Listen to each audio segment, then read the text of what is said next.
broadcast network, AfterBuzz TV. Over 20 million weekly downloads in over 150 countries, and your number one source for after-show entertainment.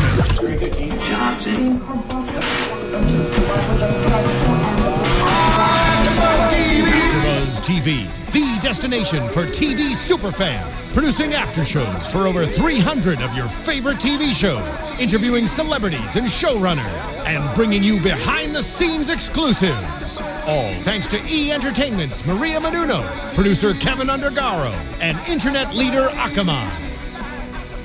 Now, let the buzz begin! There's the music, which means one thing. The Amazing Race After Show is back live at the AfterBuzz TV studios for season 28, which is a special edition season, if you will. For episode 1, I Should Have Been a Boy Scout. I'm your host, James Wallington, and with me tonight is... Hey guys, it's Marie. And of course, we don't have Jess tonight, which is unfortunate. She is busy doing some stuff for the Grammys this week, which was a really great show yesterday. I was there. Jealous. So, yeah, Jess, we miss you. We'll look forward to having you in the weeks to come. And we already have a really alive, thriving live chat going on with our show today. So if you want to join us, make sure you are checking out the YouTube stream. All right. Let's start. All right. I'm in the live chat, just FYI. I mean, my internet's on the fritz as usual, so I can't actually log in, but I can see what's going on. Well, a lot of people in the chat were like, what's taking so long? You guys are, a little late. And I was like, you guys, it's funny how this is the social media season and we're struggling with technology of course, today. all season long. Just get ready for it, accept it. All right. Well, by request of Megan Aruda, we'll do some shout outs really quick. We'll do Arrowman, Marco Polo, Adam Millwood, Mary Duda 444, Mr. Air Sonic. So we have some regulars in the live chat today, which I love. It's been a long time. Hope you all are doing well.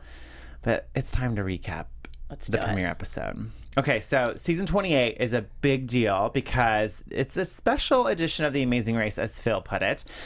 So what happens when you take all these social media influencers and make them go offline for a while, which is the theme for this season. The cast is comprised of internet celebrities and their relatives and friends. Most of the cast have achieved fame through their social media platforms, ranging from YouTube, Vine, Instagram, or any sort of viral video.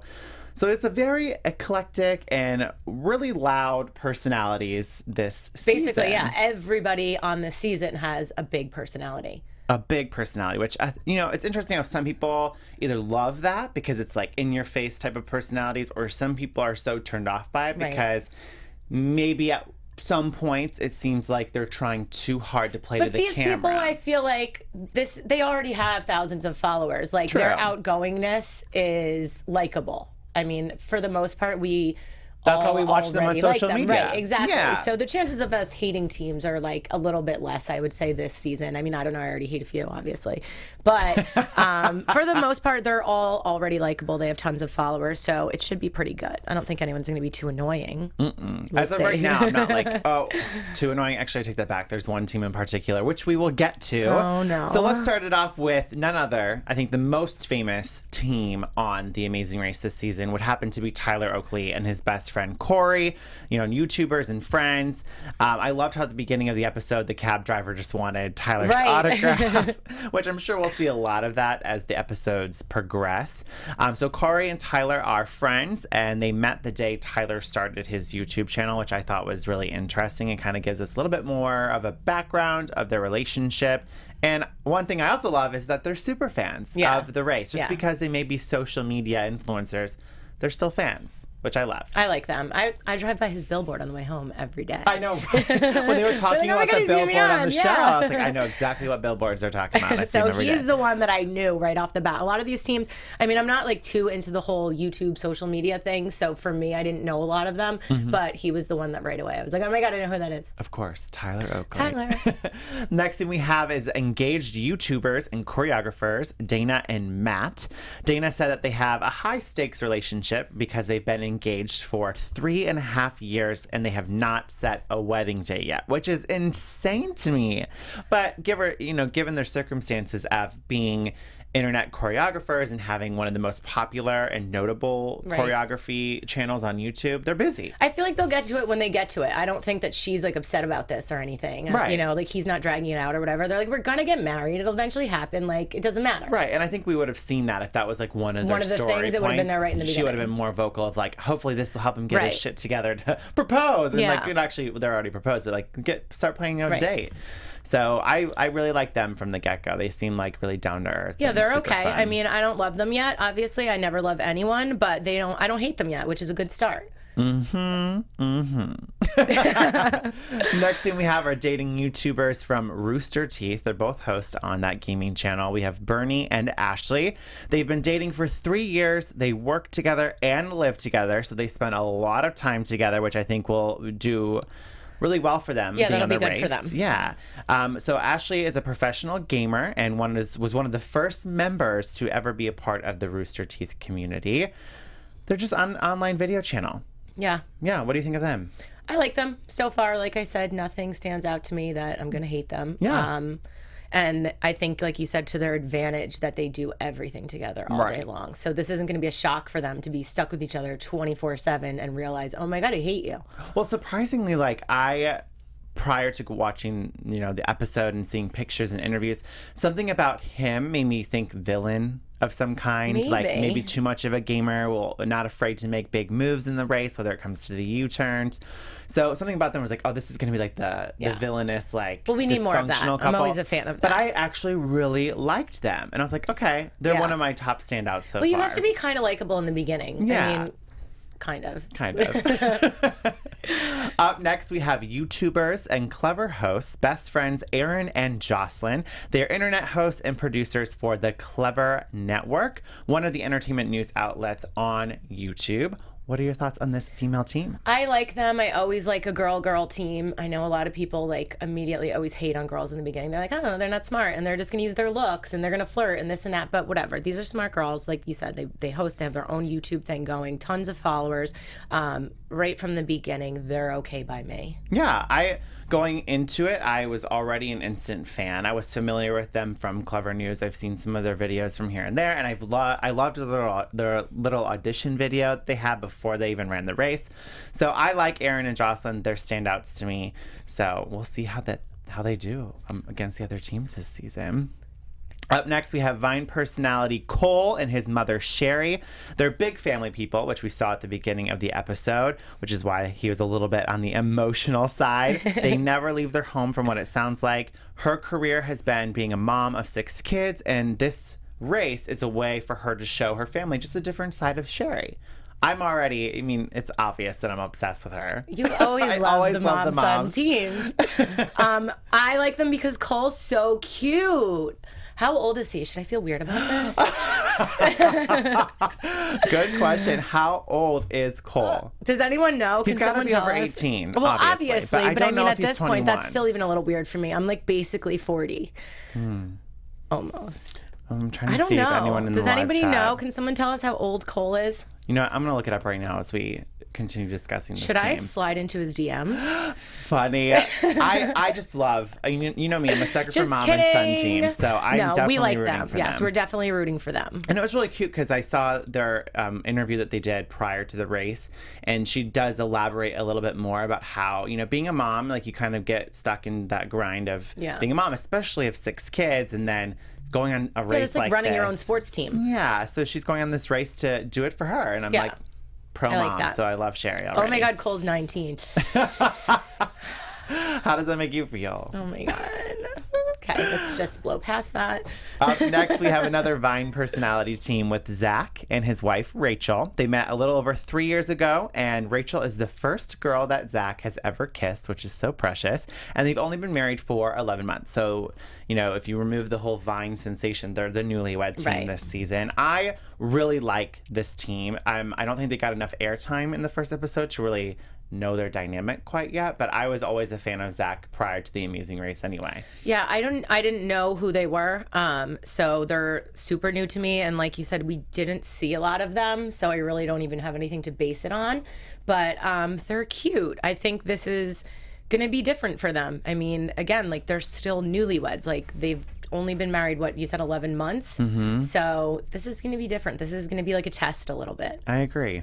Going back to the live chat really quick, Laser Tagger 5 says, Marie, age is just a number and 18 is legal. Oh my God. So good. Up next in our lineup of teams is probably my least favorite this season, and I know someone's already been giving me a lot of flack for it in the chat. It's the Instagram models, Jessica and Brittany.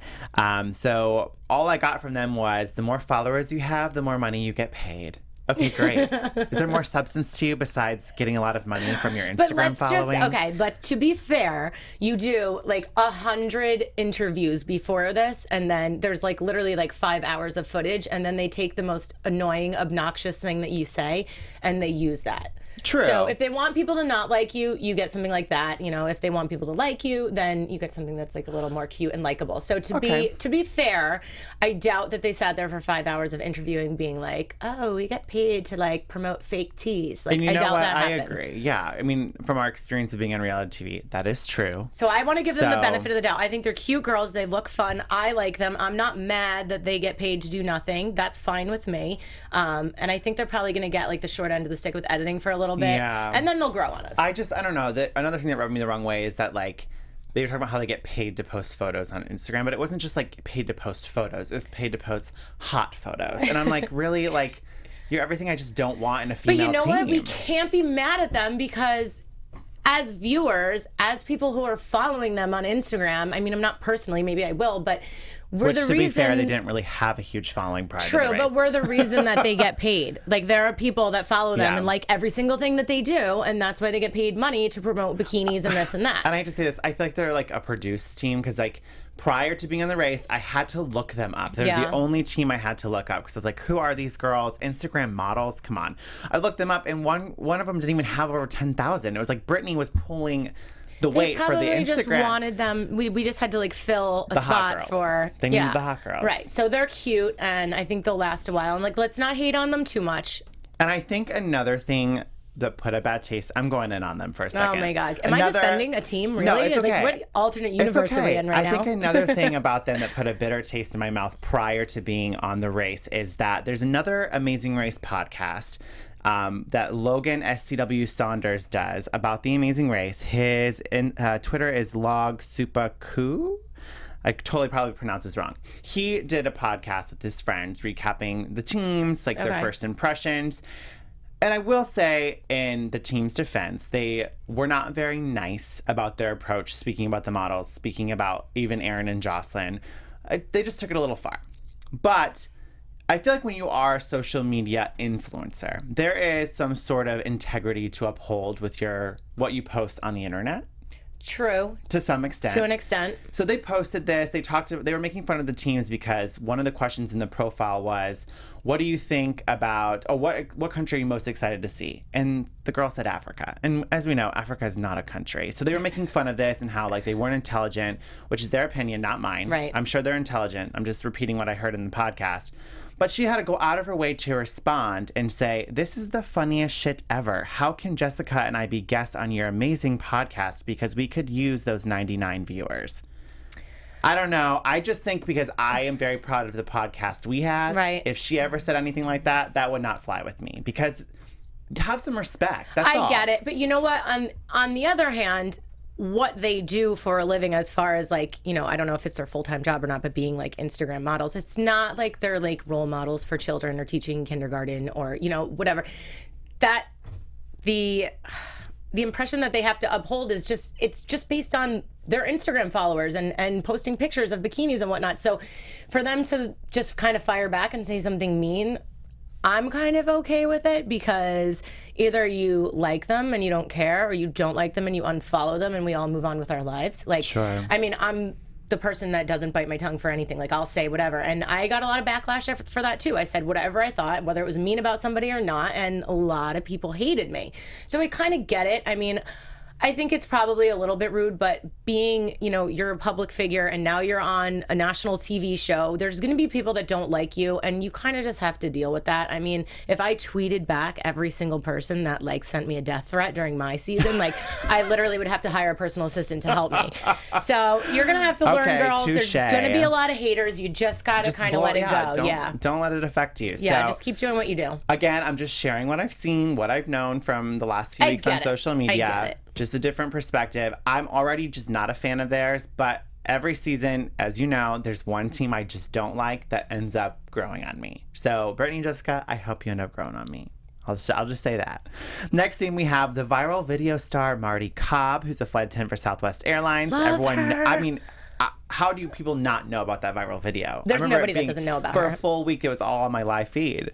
And her daughter, Hagen, they're already an instant favorite team of mine. She's a single mom. They're both very protective of each other. I just love their relationship. And I also kind of like how they're not really, on the grand scale of social media influences, they're not really Right, big they're not names. big YouTubers or anything. Yeah. I like this. I mean, she's on there just because her video has 22 million views, but she's so funny and she's so cute. How can you not watch that clip of her and just instantly love her? Mm-hmm. So I like them. I love them, and I think that they will do well. Hopefully. Fingers crossed. Up next, we have YouTuber Blair Fowler, who's known for making YouTube videos of makeup and hair tutorials, and then her partner is her father, Scott, who is an OBGYN and an attorney. So he's a pretty intelligent man. I guess. They seem like a boring team to me.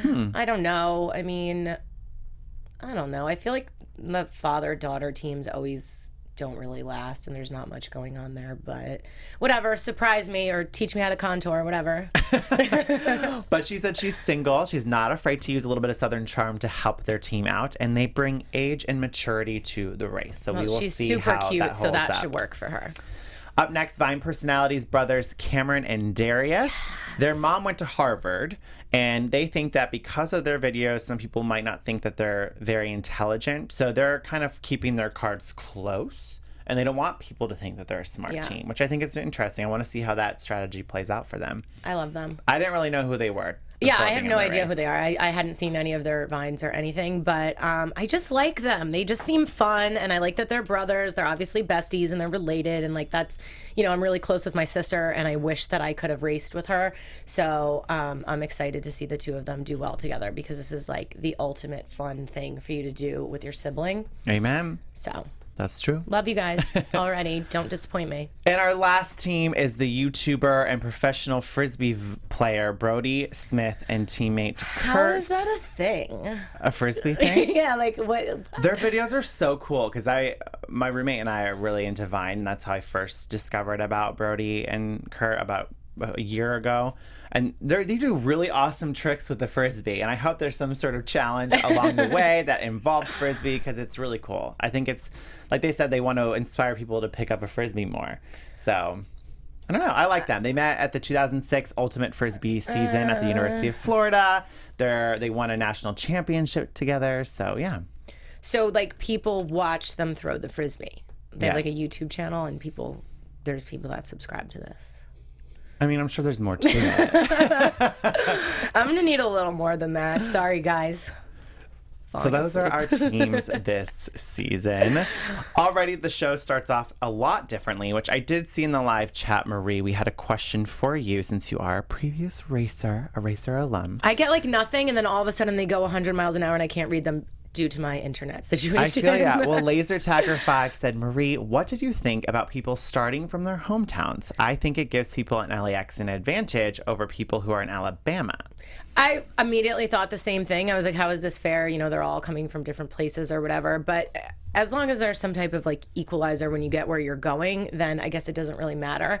But the way that we saw it, it's not like they were just hanging out at home and they had no idea what day, what time, they were sitting there ready to film. Okay, go. Right. And we also we don't know this, but I'm sure they all didn't leave at the exact same time. The camera crews were there filming them. Maybe they planned it out so that people left their hometown with the amount of time so that if all goes well, they all show up at the same time. Right, because, I mean, when they were in the airport, they were all running together. Right. So it's like they probably are like, all right, stay in the corner, the next flight's coming in, and this is going to be where the starting line is. So, or even, you know, if it was like 2 o'clock in the afternoon in one city and that's when they left, and then, you know, if they were a little bit further away than another team, 3 hours later, the next team left, so that they all kind of show up at the same time. There's a lot of editing going on with that, but I thought it was cool. I mean, I guess it's different. You're in your own place. We've never seen that before.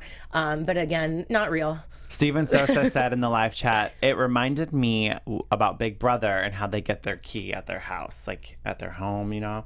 So starting from their homes is like a really interesting twist. I don't know if it'll be something that will carry on in the future, but it made sense to like, they're all social media influencers, so them to have an opening shot of like holding a phone and getting a message digitally from Phil, like, I don't know. I just thought it Well, made they did sense. something different. I mean, maybe it'll work, maybe it doesn't. It's kind of, we'll see what the fans think. I mean, sometimes the fans want to see the same thing that they always saw because that's why they love the show so much. But changing Project it up. Ruby in the live chat said Ashley and Bernie said they had no idea when they were going to start racing because they all thought that they were going to film interviews. Interesting. But they told them to be packed for their interview. Maybe it was like photos. I don't know. Right, but you had your bag packed with everything True. that you're going. So they must have been like, okay, pack, Can't but argue you know, that. by this date, and then they tell them that they're doing interviews or whatever. So regardless, you're ready. I don't care. You're ready the whole You're ready week. to race around the world. I know. I was there for the entire week before. You're ready to go. So like we said, instead of the normal start line, teams were notified at their homes by a video message from Phil that said, travel by plane to Mexico City and meet him at the Monumento a la Revolucion to get their first clue. And that they were also told that in 21 days, they'll be visiting 18 cities, 10 countries, and traveling more than 27,000 miles. Crazy. So I loved the beginning because everyone was really excited, enthusiastic about starting the race. And then we have Sherry and Cole. Bless their hearts. They're just taking their time, hugging their family and friends. Cole's crying already. I'm just like, oh my goodness. This team. They're either going to make it or they're not. I think they'll be okay. Yeah? Because we love them so much. Like, they have to last for at least, like, halfway. Yeah. Hopefully. Fingers crossed. Cole, call me. Cole. You're so funny. Oh, my Once God. teams landed in Mexico City, it's a mad dash to the airport, getting into their cabs to make their way to the monument, which was really cool because this was a chance for people to watch live. I don't know if you watched it, but the live where they all got to the monument, it was streaming live. I did see it. I didn't see it live when it page. happened, but I did see the video afterwards. I thought that was kind of cool. I loved it. Yeah, I was watching. I was like, this is really exciting. And I will say, I remember Sherry and Cole showing up last to that spot, and she was out of breath. And I was like, oh no, I'm so worried about Sherry and Cole. So I was surprised that there's not, well, we'll get to the elimination later. So once they get to the monument, they get their detour clue, which is Mariachi Madness or Great Balls of Fire. And Mariachi Madness, teams had to find one of 350 mariachi performers at the plaza that was faking, one of them was faking their performance, essentially, taking the performer to judge to get their next clue. And Great Balls of Fire, teams had to assemble a torito, which is a papier-mâché bull as part of a firecracker display to a judge's satisfaction, and then light up the display to receive their next clue.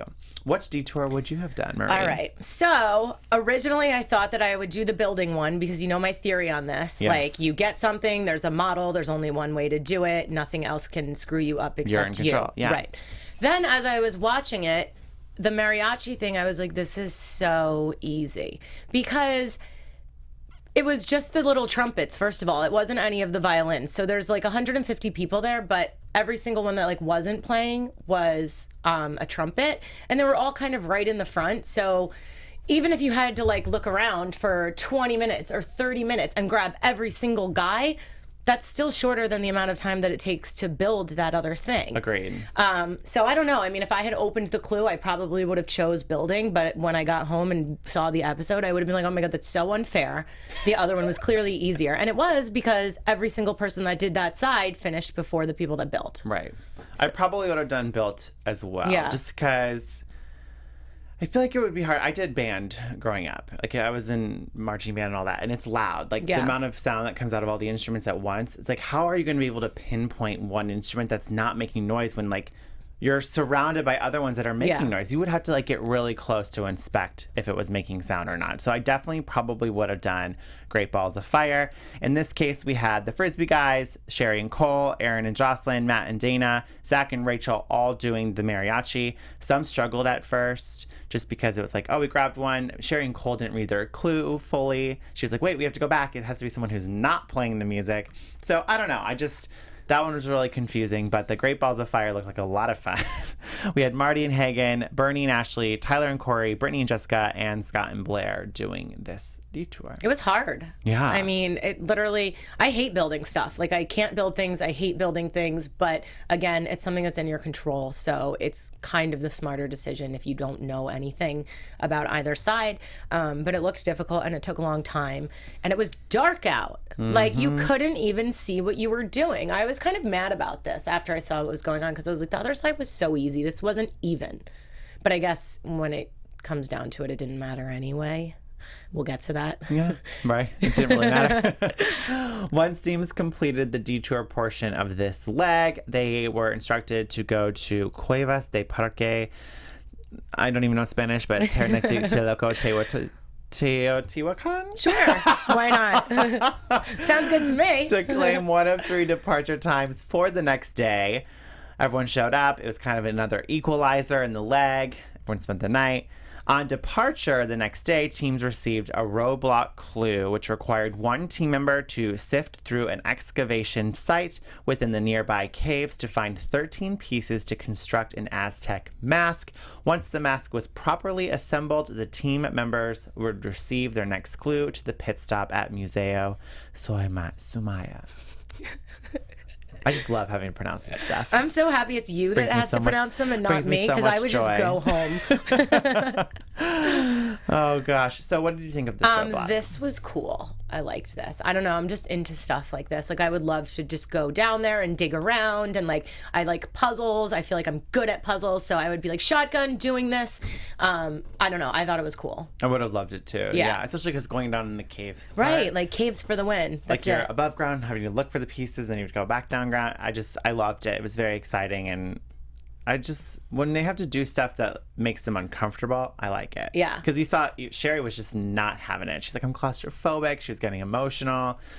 So I loved this. I'm wondering why she did it, though, if she was a claustrophobic one. Maybe they didn't realize they had to go in a cave. No, I told you about that additional info.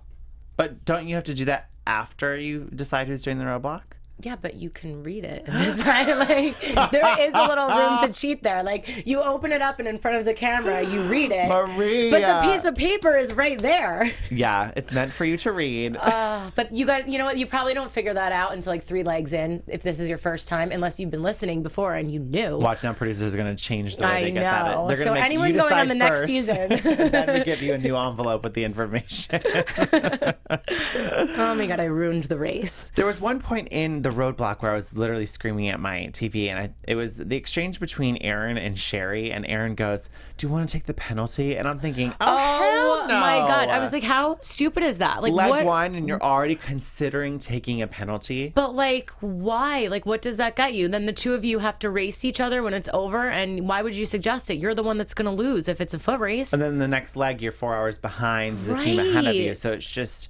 I didn't think that was that very just made logical me like really at all. angry. I mean, if there was some type of twist to it, or like screwing over other teams, like what season was it that somebody did that? They convinced the other teams to take the penalty. And, oh shoot! It was what's her face? Oh my God, I love her. I can picture it. The two of them. Which season? It was somebody that I totally love. I know what I can picture it, but why am I forgetting this? If anyone knows what we're talking about, let us know, because there was a moment I know that was convinced, let's take the penalty. Oh God, was it someone? Please, someone. It was the digging right on the beach with all the little things. Whose season was that? Oh wait, it was the one where they were in Bora Bora. I don't know where they were. It was the country singers and oh my God. But the other team went home. Right. Oh, the firefighters. It was the country singer and the firefighters. There was 3 people, though. Somebody else convinced them to do that, and then the firefighters went home. Why can't Well, I it'll come back think to of us. this? Oh my God. I have to start Googling around. Give me a few minutes. So the Roadblock was exciting. Right. I think we're a general consensus on that.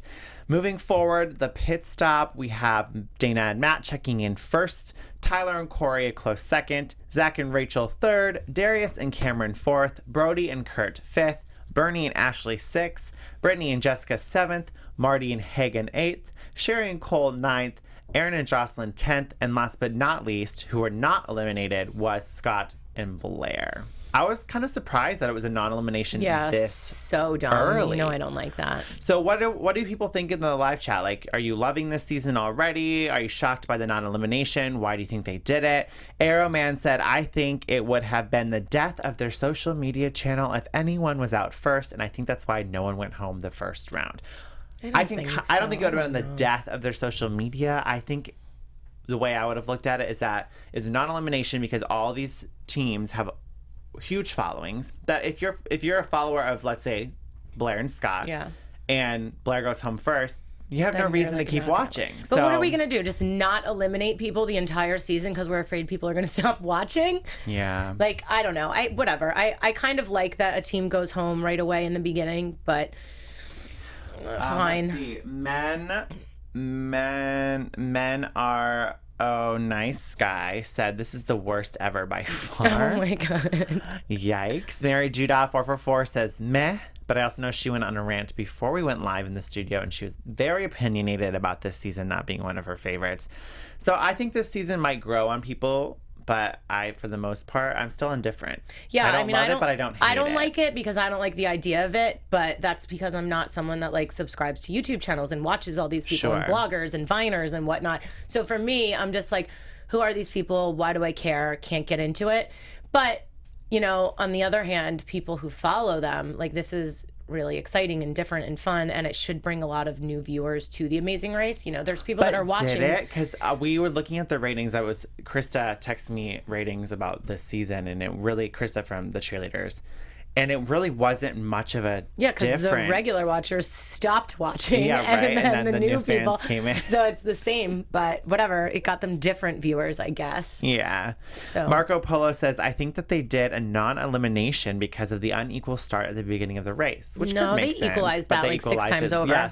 Right. So an equalizer is the first leg. I don't know. Like I said, I love it, but I also don't like it because I'm really more of like the average. I mean, not that I'm saying these social media people aren't people, because they are. They lead really exciting lives, but when you take someone from the middle of Kentucky who's never traveled before, that to me is more interesting TV. Like if I'm going to watch these social media personalities, I'm going to go to YouTube, I'm going to watch them on there. I don't need to watch them on The Amazing Race.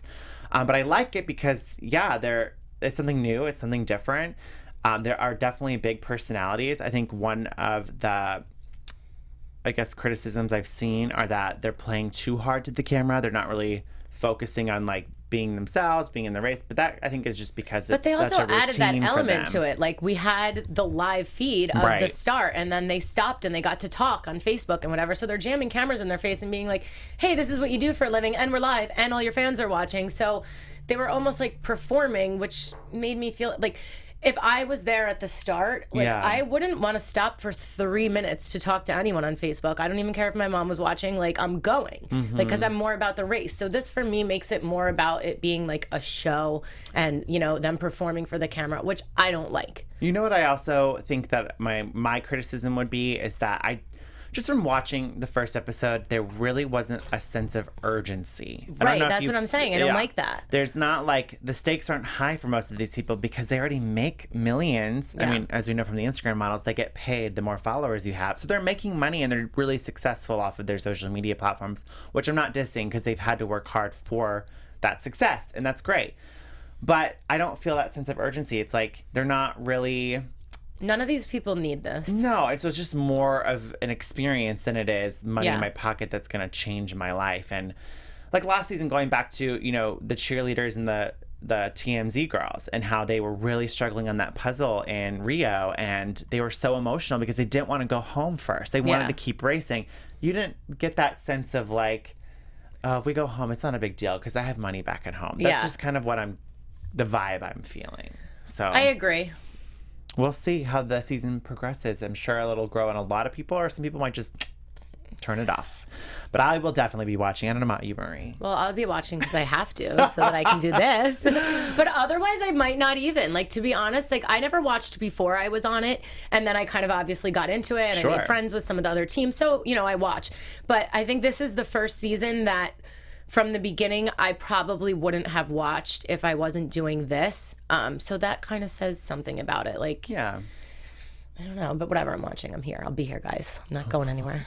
I'm happy to hear that, Marie. We need you. All right, so that kind of wraps up our after show for the premiere episode of season 28 of The Amazing Race. I have really enjoyed all of your feedback in the live chat. It's been blowing up. It's been really hard to keep tabs on everything you guys are saying. I will try to do better in the weeks to come, but we had over 50 people watching live, which is a record for our after show. So thank you, everyone, because it's people like you that make this show a success. Thanks, guys. So Love we you. appreciate Mean it. all of you and your loyalty to our after show. All right, so where can they find you on social media, Marie? You guys can find me at Reebsicle on all social media platforms. And you can find me on Twitter at James Wallington, on Instagram at James.Wallington, and on YouTube at Where's Wallington, my little travel YouTube channel. It's so good. Guys, watch it. Thank you. All right, you guys, we'll see you next week in our normal day, which is Monday, but we are bumping it up an hour earlier, so be advised. We will be going live at 3 p.m. Pacific Standard Time on AfterBuzz TV. So write down on a sticky note, write it in your planners. It's 3 p.m. moving forward every Monday. So we'll see you next week on AfterBuzzTV.com. From executive producers Maria Menounos, Kevin Undergaro, Phil Svitek, and the entire AfterBuzz TV staff, we would like to thank you for listening to the AfterBuzz TV network. To watch or listen to other after shows and post comments or questions, be sure to visit AfterBuzzTV.com. I'm Sir Richard Wentworth, and this has been a presentation of AfterBuzz TV. Buzz you later. The views expressed herein are those of the hosts only and do not necessarily reflect the views of AfterBuzz TV or its owners or principals.